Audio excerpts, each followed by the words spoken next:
As more people get vaccinated, many countries are relaxing COVID restrictions on international travel. Now, the U.S. is canceling all travel bans on visitors from Europe. 12 News update. Police have determined a motive in a shooting that left one person dead and two injured in Jackson. A Marion County woman is seeking justice after her 14-year-old daughter was killed by a drunk driver. Thanks for joining us. And Jacob and Jade, it is a beautiful morning because it's the first time in a while where we've seen the sunrise. Yes. Mississippi State is just 2 wins away from its first ever College World Series title, but it won't be easy. They'll have to knock off last year's champion. Welcome back. We're out here in the res. We've been here all morning long. It's been so beautiful watching the sunrise. You've called this the most consequential legislation since the Great Depression. Would you briefly break down what this spending would actually do? And we just got this in. The President Biden is meeting with Vladimir Putin right now, so we're sending things over to CBS News for a special report. We'll be back with more local news later. Thanks for watching. Starting Monday, Smith County schools will shut down for 2 weeks due to the high number of COVID cases and quarantines.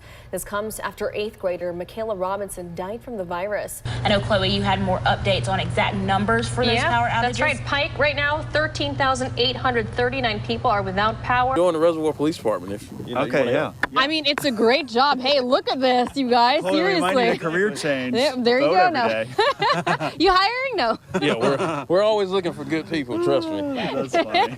I only know one song. Dun, dun, dun, Will you still go? Yeah, I will. Welcome to 12 News at 5:30. I'm Chloe Ortega. Thanks for joining us. Jade Bilexa will join us live from Clinton later at 6 for this week's Morning Sip. But first, here's some of the stories we're following today, August 27th. We are tracking the tropics this morning on 12 News with Ida set to rapidly strengthen before battering the Gulf Coast. We'll let you know how the storm could affect your weekend plans. Plus, the U.S. Supreme Court reversing a major decision from the CDC. Why they say the health organization overstepped their bounds. And Mississippi nurses talk about the challenges they face day in and day out. Hear from one who says sometimes all you can do is cry. Those stories and more coming up, but first, let's have a check of your forecast. Jacob, you were tracking Ida. Yeah, that is right. This morning, we just got another update from the National Hurricane Center. Winds are... Thanks, Jacob. And as you can see, we are tracking the tropics this morning on 12 News. All 3 Mississippi Gulf Coast counties are under a hurricane watch. And like Jacob said, Ida is developing quickly and could become a major hurricane. 12 News, Leah Williams is live at MEMA's headquarters in Pearl with why you need to be proactive instead of reactive. Leah. 2 people are dead, including a 6-year-old child, and another man is injured after a shooting in Canton last night. Canton Police Chief Otha Brown says 42-year-old Tracy Wilder was helping 19-year-old Octavius Carter change the oil in his car on Canal Street. That's when 2 men walked up and started shooting. Wilder died on the scene. Carter was hit in the wrist but is expected to be okay. Chief Brown says one of the bullets traveled half a block down the street and hit a 6-year-old in the head at the Marathon gas station.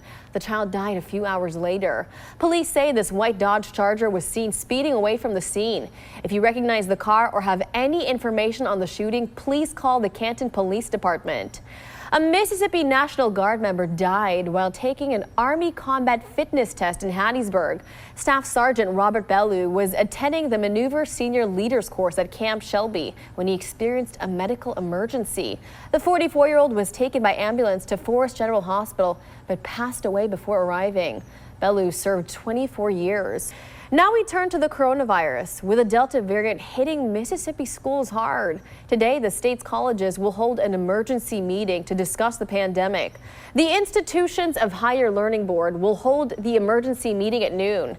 As of now, none of the state's colleges and universities are requiring students or staff to get vaccinated.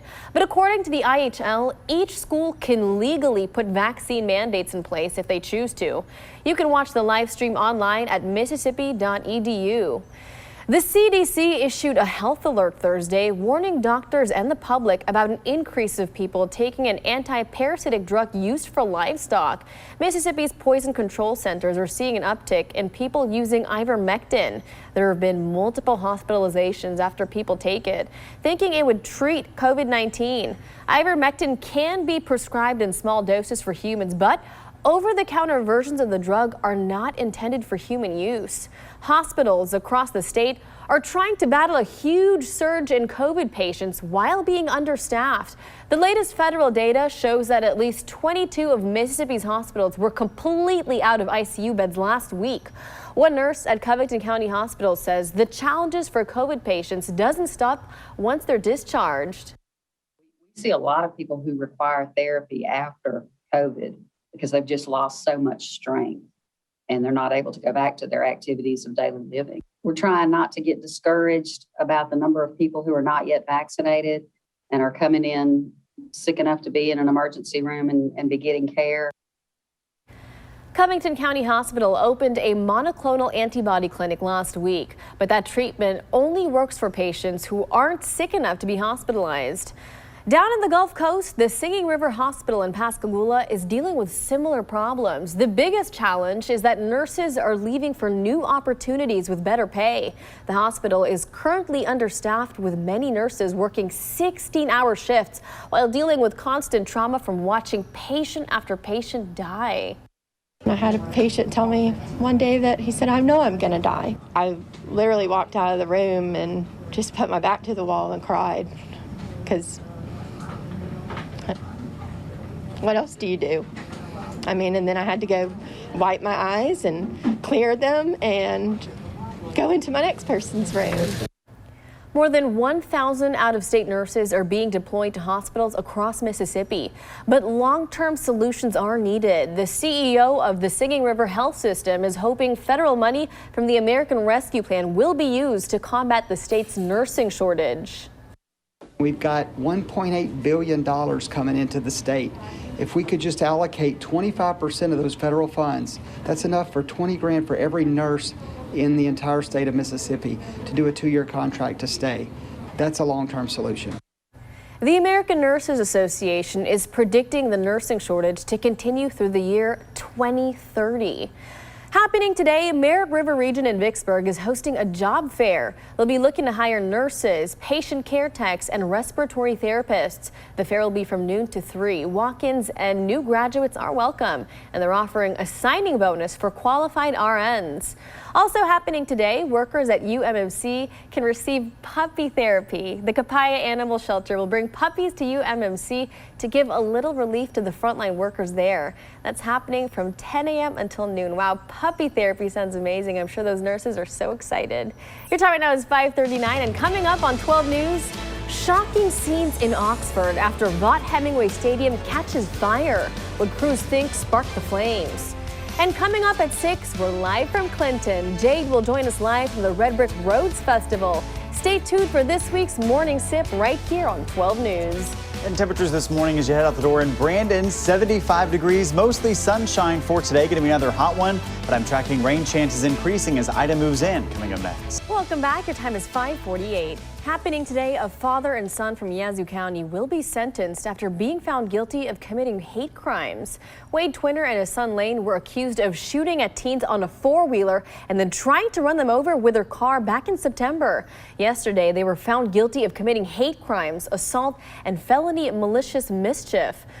Crews responded to a fire at Vaught Hemingway Stadium in Ole Miss's campus in Oxford yesterday. It was safely put out with no injuries. The cause is currently under investigation, but it's believed to be an electrical fire.